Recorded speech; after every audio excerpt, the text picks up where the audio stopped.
Welcome to West Bengal Board Tuition class. Hello students, আজকে আমরা class 4-এর রায়োমার্টিন প্রশ্ন বিচিত্রার first সামেটিভের 9 নম্বর school solve করব।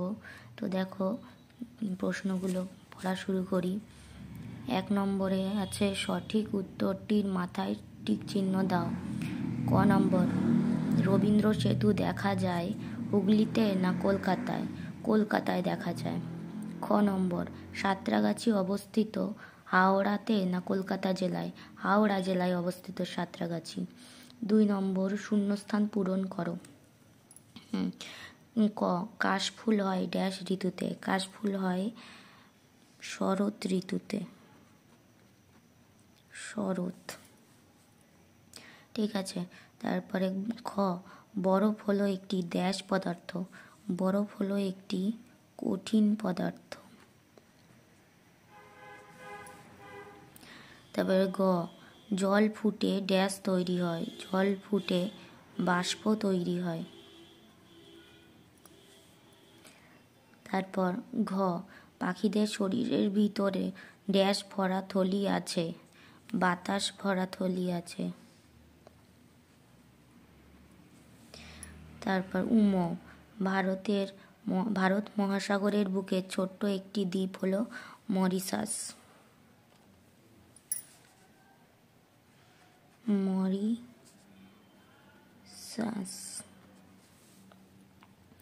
তারপর নম্বর, ব্যাঙেদের খাবার হলো ঘাস ফড়িং।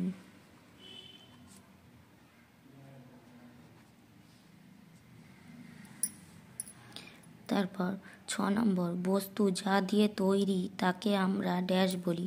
তাকে আমরা পদার্থ বলি।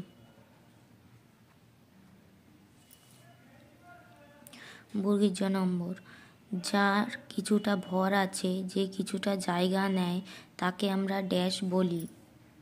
তাকে আমরা বস্তু বলি। ঠিক আছে, যার কিছুটা ভর আছে, যে কিছুটা জায়গা নেয় তাকে আমরা বস্তু বলি। এরপর 6 নম্বর, বাষ্প কথাটা থেকেই ড্যাশ কথাটা এসেছে? তবে বাষ্প কথাটা থেকেই ভাপ কথাটা এসেছে। ভাপ কথাটা এসেছে। তারপর ড্যাশ মাটি চাষের পক্ষে খুব উপযোগী? পলি মাটি। পলি মাটি চাষের পক্ষে খুব উপযোগী। এবার চলে আসি পরের পেজে 3 নম্বরে, নিচের প্রশ্নগুলি কোনটি সত্য কোনটি মিথ্যা লেখো। দেখো, ক নম্বর, শীতকালে গরম জামা কাপড় পরা হয়? শীতকালে গরম জামা কাপড় পরা হয়, এটা সত্য। খ নম্বর, সাপের শিরদাঁড়া আছে? এটাও সত্য, সাপের শিরদাঁড়া আছে। গ নম্বর, হরিণ হলো একটি তৃণভোজী প্রাণী? এটাও সত্য।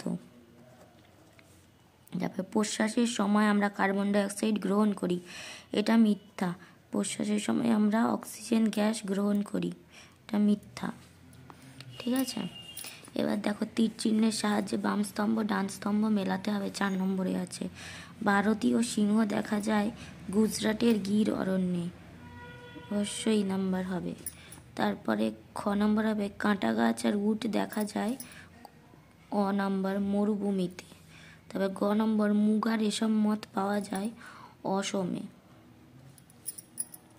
ঠিক আছে, এবারে চলে আসি প্রশ্ন উত্তরে।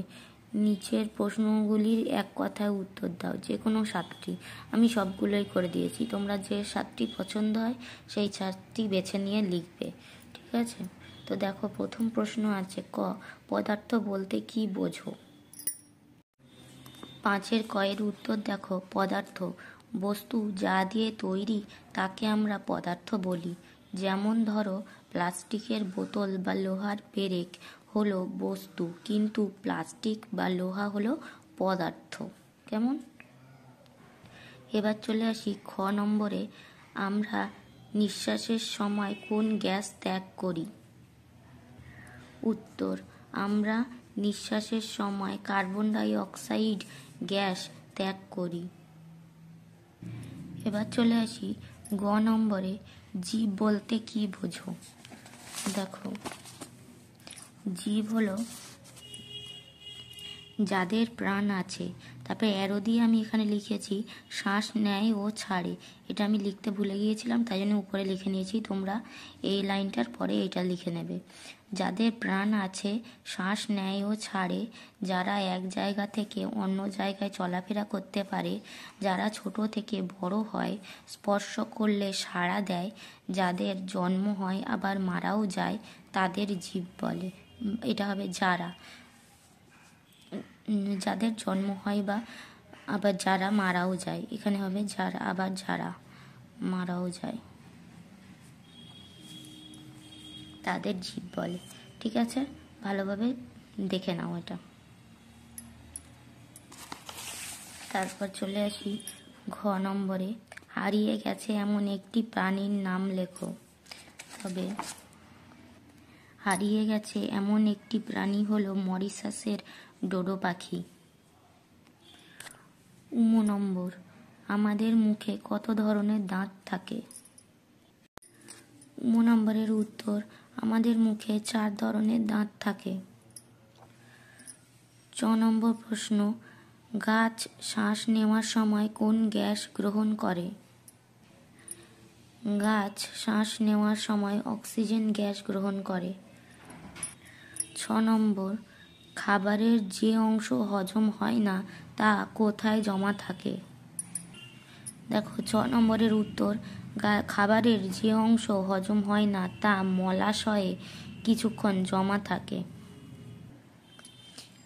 তারপর বর্গীর জ, হাওড়া আর কলকাতার মধ্যে সংযোগ সাধনকারী ব্রিজের নাম কি? হাওড়া আর কলকাতার মধ্যে সংযোগ স্থাপনকারী বা সংযোগ সাধনকারী ব্রিজটি হলো রবীন্দ্র সেতু। ঝ নম্বর, দেখো জলদাপাড়া জঙ্গলের মধ্যে দিয়ে কোন নদী বয়ে গেছে? উত্তর, জলদাপাড়া জঙ্গলের মধ্যে দিয়ে হলং নদী বয়ে গেছে। এবার দেখো 6 নম্বরে আছে, দাঁতের যত্ন কিভাবে নেওয়া হয় তা 3 থেকে 4টি বাক্যে লেখো। উত্তর, দেখো দাঁতের যত্ন, দাঁত ভালো রাখতে দিনে 2 বার দাঁত মাজতে হবে, সকালে ঘুম থেকে উঠে ও রাতে শোবার আগে। কোনো কিছু খাবার পরে ভালো করে মুখ ধুয়ে নিতে হবে। দাঁতের ফাঁকে খাবারের টুকরো বেঁধে থাকলে ফ্লস দিয়ে পরিষ্কার করতে হবে। নিয়মিত গরম জল দিয়ে কুলকুচি করতে হবে। ঠিক আছে, এবার চলে আসি 7 নম্বরে, টিকা লেখো। এটাই হলো শেষ প্রশ্ন। টিকা লেখো। দেখো প্রশ্বাস ও নিঃশ্বাস, তো প্রশ্বাস ও নিঃশ্বাসের টিকায় আমরা চলে আসি, এভাবে লিখতে হবে হেডিং দিয়ে, প্রশ্বাস ও নিঃশ্বাস। আমরা বাতাস থেকে শ্বাস নিই, বাতাস থেকে নাক দিয়ে শ্বাস গ্রহণ করাকে প্রশ্বাস বলে। এই সময় বাতাসের অক্সিজেন গ্যাস শ্বাসনালীর মাধ্যমে ফুসফুসে পৌঁছায়। আবার অনেক সময় নাক দিয়ে ঠিকমতো শ্বাস নিতে না পারলে মুখ দিয়েও শ্বাস নিই। আমরা যেমন শ্বাস নিই তেমন আমরা শ্বাস ছাড়িও। শ্বাস ছাড়াকে নিঃশ্বাস বলে। এই সময় কিছুটা বাতাস আমাদের শরীর থেকে বেরিয়ে যায়।